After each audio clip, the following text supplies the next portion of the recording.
ಲೋಕ ಕಲ್ಯಾಣಕ್ಕಾಗಿ 5 ದಿನಗಳಿಂದ ಮರವೇರಿ ಕುಳಿತಿದ್ದಾರೆ ಓರ್ವ ಸ್ವಾಮೀಜಿ. ಆಹಾರ ಇಲ್ಲದೆ ಮರದ ಮೇಲೆಯೇ ಅವಧೂತ ಸ್ವಾಮೀಜಿ ವಾಸ ಮಾಡ್ತಿದ್ದಾರೆ.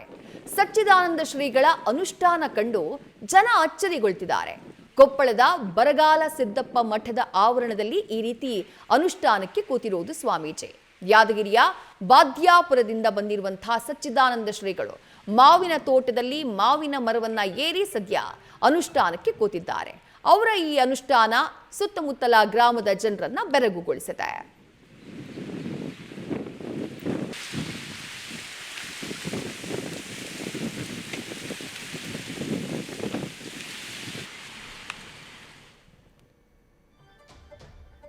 ಡೀಟೇಲ್ಸ್ ನಮ್ಮ ಪ್ರತಿನಿಧಿ ರಾಜು ನೀಡ್ತಾ ಹೋಗ್ತಾರೆ. ರಾಜು, ಯಾವ ಕಾರಣಕ್ಕಾಗಿ ಈ ಅನುಷ್ಠಾನ, ಸುತ್ತಮುತ್ತಲಿನ ಜನ ಏನ್ ಹೇಳ್ತಿದ್ದಾರೆ?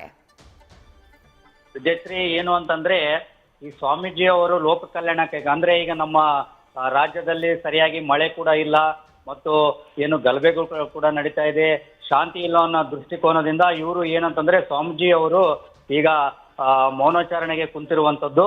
ಸೊ ಮೌನವಾಗಿ ಏನಂದ್ರೆ ಮರದಲ್ಲಿ ಏರಿ ಕುಂತಿರುವಂತಹ ಈ ಸ್ವಾಮಿಗಳು ಏನಂತಂದ್ರೆ ಒಂದು ಸಂಕಲ್ಪವನ್ನು ಇಟ್ಟುಕೊಂಡು ಏನಂತಂದ್ರೆ ಈ ಒಂದು ಏನು ಮರದಲ್ಲಿ ಏರಿ ಸಂಕಲ್ಪ ಮಾಡುವಂಥದ್ದು.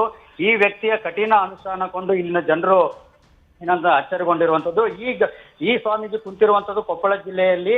ಸೊ ಅದು ಯಾದಗಿರಿ ಜಿಲ್ಲೆಯ ಸುರಪುರ ತಾಲೂಕಿನ ಬಾದ್ಯಾಪುರದಿಂದ ಬಂದಿರೋ ಅವಧೂತ ಸ್ವಾಮಿಗಳು ಇವರು. ಸೊ ಹಾಗಾಗಿ ಲೋಕ ಕಲ್ಯಾಣಕ್ಕಾಗಿ ಇವರು ಕುಂತಿರುವಂಥದ್ದು. ಸೊ ಇದೀಗ 101 ದಿನಗಳ ಕಾಲ ಮರದಲ್ಲಿಯೇ ಕುಳಿತು ಧ್ಯಾನ ಮಾಡುವಂತಹ ಮಾಹಿತಿ ಕೂಡ ಲಭ್ಯ ಆಗಿರುವಂಥದ್ದು. 2012ರಲ್ಲಿ ಇವರು ಆದ ಮರದಲ್ಲಿ ಅನುಷ್ಠಾನ ಕುಳಿತು ದೇಶದಂತ ಸದ್ದು ಮಾಡಿದ್ದ ಸಚ್ಚಿದಾನಂದ ಶ್ರೀಗಳು ಇವರು.